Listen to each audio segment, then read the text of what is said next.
Hi, everybody. I'm Gwendolyn Sterk of Sterk Family Law, and I have the honor and privilege to have with our friend, Troy Siewert. Hi, Troy. How are you today? I am fabulous, Gwen. Thank you so much for having me. It's wonderful to see you.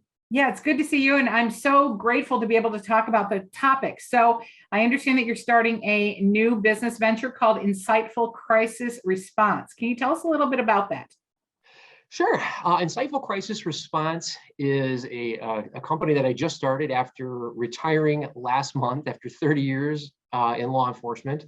The last about 7 years that I was in law enforcement, I had headed the crisis intervention team at the police department, and it helped the community and the officers interact when people have mental health crisis situations. So now that I'm retired and I've been teaching, what I want to do is to continue that going forward, where I can instruct law enforcement officers how to better respond to a mental health crisis situation, to help people in the community who may not know the signs or the symptoms of mental illness when their loved ones or coworkers have a mental illness, and how to interact and refer them to treatment. And to work with communities as a whole, to develop crisis intervention teams where you have stakeholders from throughout the community working together to help get the resources to the people who need them so that they don't go into crisis in the first place. That's fantastic. So, what really do you think the impact of having crisis intervention can be for your local community? Well, again, if we can get the community working together, and we did this in Orland Park when I was at the police department, and that is that it wasn't just the police responding to crisis situations. What we started to do is connect the police department, the fire department, the hospitals, the mental health service providers, individuals living with mental illness and their family members, community organizations, churches, et cetera. Get all these stakeholders in the community working together to help recognize when somebody may have a mental health issue, may be heading for a crisis, so that we can get them the help before they get to that point and get in a crisis situation. Or if they do get into a crisis situation, that the people who are responding have good training and that they're responding appropriately to help support this person through the crisis and get them connected to the treatment.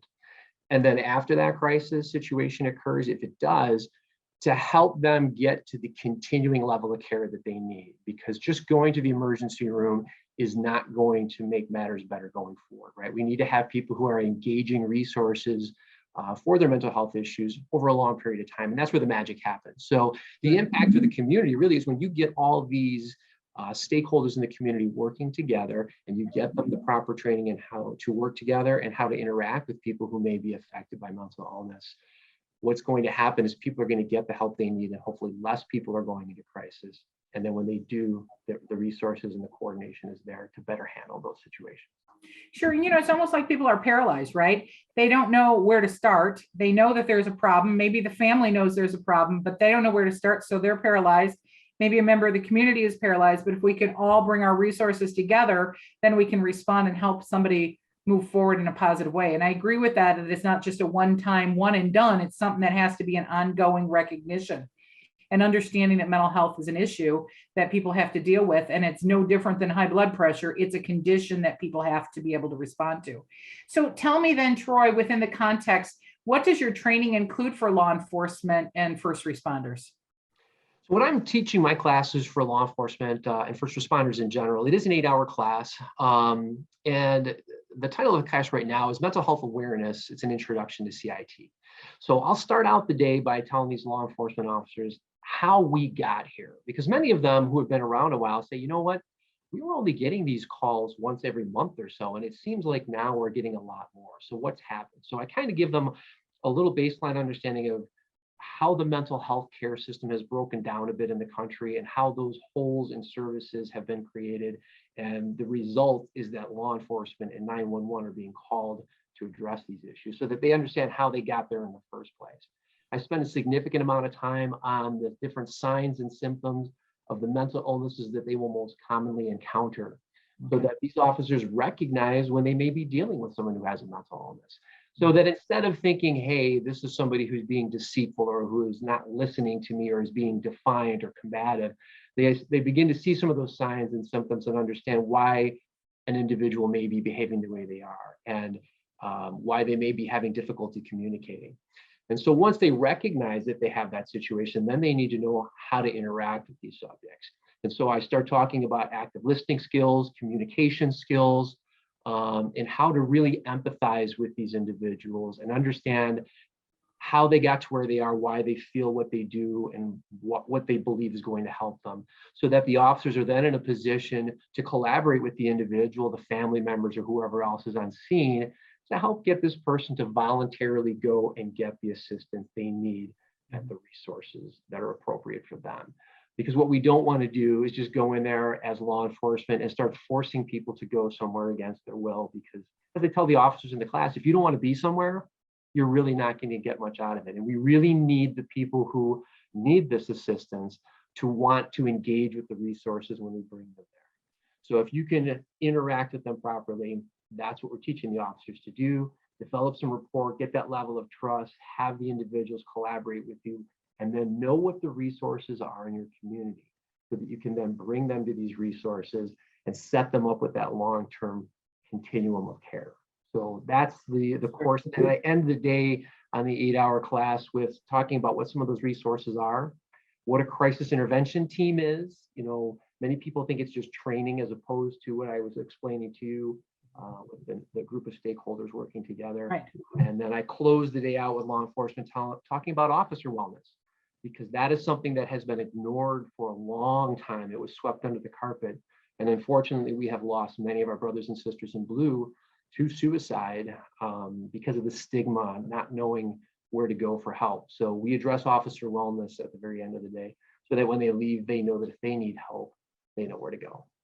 Yeah, and you have to help yourselves if you're going to help others as well. You know, Right, kind of like they say on the planes, right? When the oxygen mask comes down, you have to do yourself first, right? Right. Now, working with local hospitals and agencies, how does that streamline the process and really help the crisis so that we understand exactly what we're looking at? What I'm trying to do, especially is part of with this group that I did when I was on the crisis intervention team for Orland Park Police Department, and now what I'm doing as part of my company is to work with communities so that they work together. And like you said, the police, the fire, the hospital, many areas are operating in what we call information silos. So they're thinking about their own policies and procedures, the things that they need to get done. And let's face it, they're probably worried about a little liability. What are my responsibilities and what concerns do I have? What we've found is that oftentimes those policies and procedures and those concerns are different for each, and they don't necessarily align. So what we can do is when we start communicating, police, fire, hospitals, mental health service providers, what we begin to do is we begin to develop some memorandums of understanding ahead of time before these crisis situation happens, so that when a crisis happens, we already know that we're going to work together, and these are the established guidelines that everybody's agreed to, so that what happens is we don't lose the patient, we don't lose the subject in between, because we're infighting about whose policies we're going to follow. So that's the impact. That's how it streamlines it, is because now the police know what the fire need, the fire know how the police are going to respond. They all know what the hospital needs. So we're getting the hospital the information that they need, and the hospital knows what we're doing. So we really start to work together, and that's what streamlines the process for us. Understood. And, you know, when you're working, we talked about what would occur with regard to the training for law enforcement. How would that look for like a community organization? So for community organizations, what I'm doing is I have a couple different options. I will teach the mental health first aid course. Many people are already aware of what that is. If not, for purposes of the people listening here, mental health first aid is a national program, and it's standard wherever you go out throughout the country. And it basically teaches individuals who are not law enforcement, who are not public safety or hospitals. It's just for everyday people, family members, people working in a business. It teaches them a little bit about what mental illness is, what some of the signs and symptoms of the most common ones are that you would see, and then how to interact with people and refer them to somebody. So basically just how to approach them, how to listen to what their issues are and not be judgmental, and then to give them the resources, and encourage them to get professional help and self-help. So that's mental health first aid, which is a course that I would teach to organizations, businesses, people in the community. And the other one is I've also done like lunch and learns for businesses or organizations that may just want a 1-hour course or a 2-hour course where they say, hey, we're really concerned about maybe my frontline level employees who are dealing with people coming in who are aggressive, especially in days of the pandemic, with the different positions that on the different levels of the extreme here. How do I de-escalate that? How do I communicate with somebody, regardless of whether or not they have a mental illness? So that's another way that we work that into the community to help people out so that we can start that communication and understanding, get back to being a little bit more empathetic. Right, and understanding how to deal with it. I mean, you get somebody on the phone and you're the person who's answering the phone and they say on the other line, I'm going to kill myself. I mean, what's your first step to do? I think a lot of people become, and I like to use the word paralyzed because that's what I find in our own practice doing family law, that, people don't know where to start. And I think that having that understanding what the community is going to do, what a crisis intervention team is going to do, what the businesses can do. But let's not forget the individuals within the course. And I know that that's not necessarily what your business would do, but if an individual is listening today, Troy, and they're saying, I know that I have a situation that's arising in my family, or I already have a situation in my family, or maybe I'm struggling myself. Can you refer individuals to a place to start to understand what they need to learn and where they might get help? Absolutely. First of all, for anybody that's listening, if you feel that you right now are that person who may be suicidal, there is always the National Suicide Prevention Hotline, which is 1-800-273-TALK. Starting July 16th, that will be 988. That's going to be going into effect nationally. But as far as local resources and where you can go, always your best first stop is your local NAMI chapter, National Alliance of Mental Illness. And you can go to nami.org and they will tell you where the local ones are, but even the national and the state websites for NAMI have all kinds of information about what the different mental illnesses are, where you can find treatment providers, where resources are. NAMI also has family-to-family programs, which is like an 8 or 12-week course that you can go, and it's specifically for the family members of someone who live with a family member that has mental illness. So because they need support, because as you mentioned earlier, we don't know what to do, right? I mean, this may be the first time they've ever had any encounter with mental illness and they want to live with their loved one, but let's face it, it's stressful, right? So going to those family support classes will teach you how to better interact with your loved one, provide them the support they need, and it gives the individual family members who attend these classes some other people to talk to that are going through the same thing. So I would recommend that they go to that NAMI website, and that will help them. I know you're just, you're engaging in this business and you just recently retired from law enforcement full time. Troy, you've always been in the community. We always knew you as the crisis intervention team, and really having a place to identify and refer people to when you were at Orland Park. And now you've got your own business. What's your why behind this? I mean, you certainly have a lot of passion about the topic. What have you learned, and what is the reason that you're offering this in our local communities as well?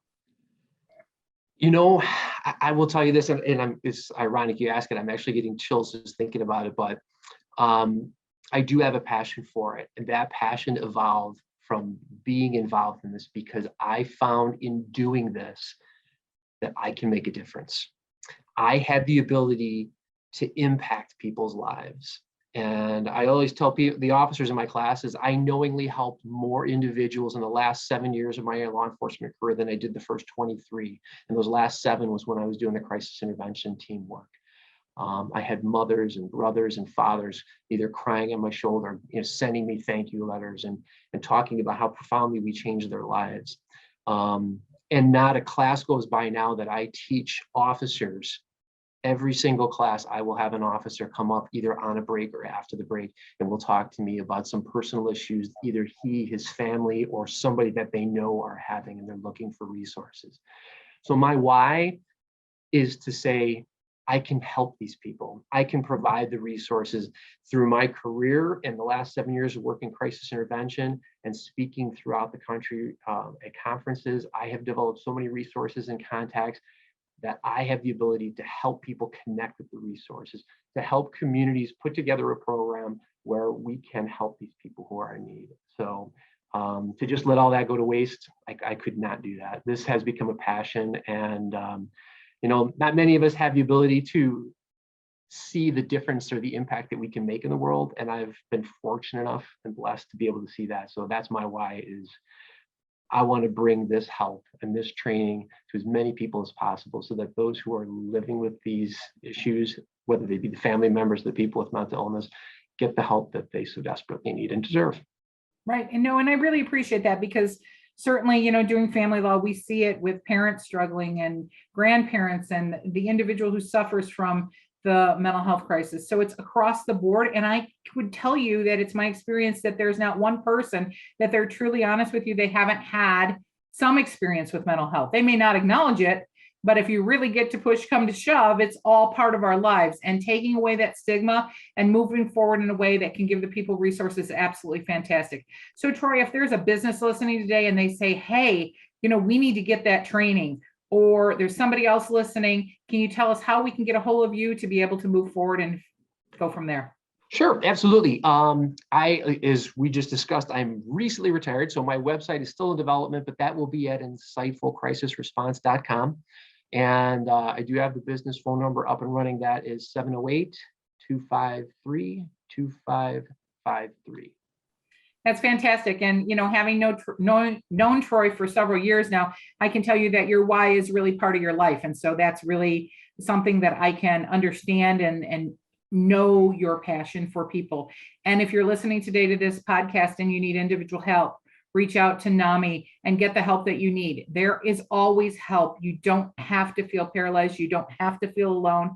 Please reach out, because someone is there to help you. And you can reach out to Troy. You can reach out to our office, and we will give you those referrals as well. So thanks so much for your time, Troy, today. We really appreciate it. Oh, you are so welcome. Thank you for having me. And I do have to say just one last thing. I think, because my phone number is brand new, I think I messed it up. It's 708-255-2553.